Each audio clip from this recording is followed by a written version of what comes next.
દાહોદ જિલ્લા ખાતે દેવગઢ બારિયાનો બનાવ પ્રકાશમાં આવી રહ્યો છે। દાહોદથી બનાવ સામે આવી રહ્યો છે। દેવગઢ બારિયા ખાતેનો તાલુકાના બૈણા ગામે પાનમ નદીમાં ટ્રેક્ટર તણાઈ ગયું છે। ત્યારે પાનમ નદીમાં અચાનક જ પૂર આવ્યું છે અને ઉપરવાસમાં વધુ વરસાદને કારણે નદીમાં પૂર આવ્યું છે। તો પૂર આવતાની સાથે જ ટ્રેક્ટર તણાયું છે। બનાવ સામે આવી રહ્યો છે। દાહોદથી રેતી ભરવા માટે ગયેલું આ ટ્રેક્ટર નદીના પ્રવાહમાં તણાયું છે। તો ટ્રેક્ટર ચાલક સહિત અન્ય એક યુવક પણ ટ્રેક્ટરમાં ફસાયો છે તેવી વિગતો પણ મળી રહી છે।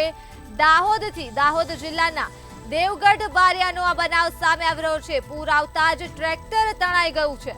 તો આ સાથે જ પાનમ નદીમાં અચાનક પૂર આવ્યું હતું। ઉપરવાસમાં વધુ વરસાદને કારણે નદીમાં પૂર આવ્યું હતું।